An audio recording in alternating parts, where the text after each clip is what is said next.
Cathie Wood stock Invitae Corporation is down 98% off its high, which has a lot of investors asking if the stock is a buy on the dip.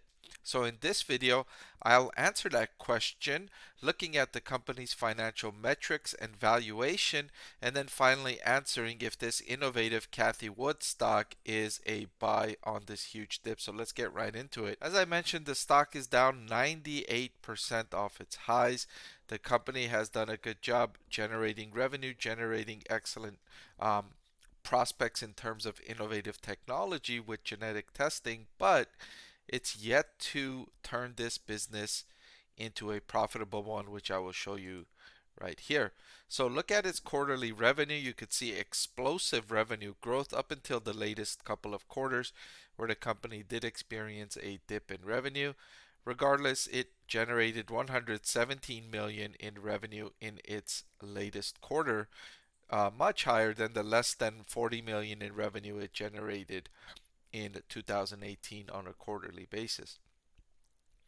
But here's where the trouble starts for Invitae Corporation. Look at this metric, which is its cash flow from operations to sales over the trailing 12 months, and the figure is significantly negative at negative 74.48%. Now, at least Invitae can say that in the latest few quarters, it's done a good job improving this metric. This is what I like to see from companies that are negative in this metric, to at least be making progress towards becoming profitable. However, after years of decline, it's not certain that this uptick can be sustainable. It's not certain if this uptick can be sustainable or if it's just a short-term move higher.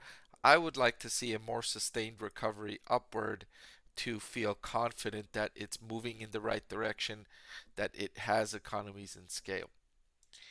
And if you look at its operating profit margin over the trailing 12 months, you see a similar trend.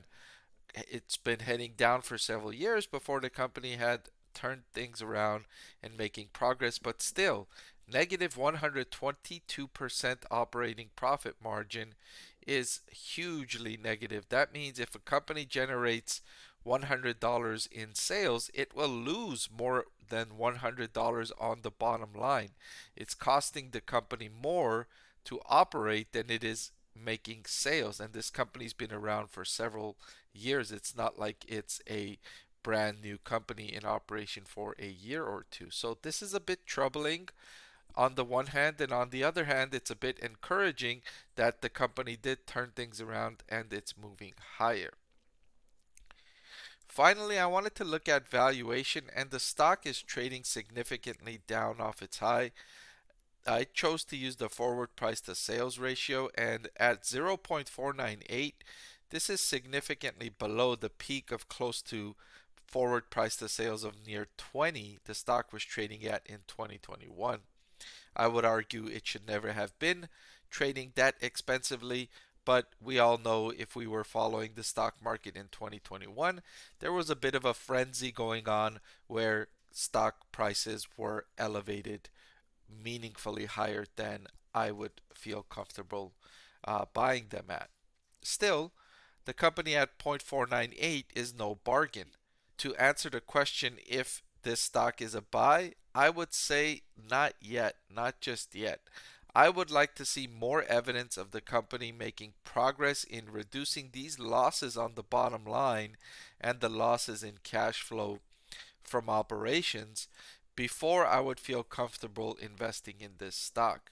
Until then, I feel like the company has some excellent innovative technology, but they have a hard time turning that into a profitable business.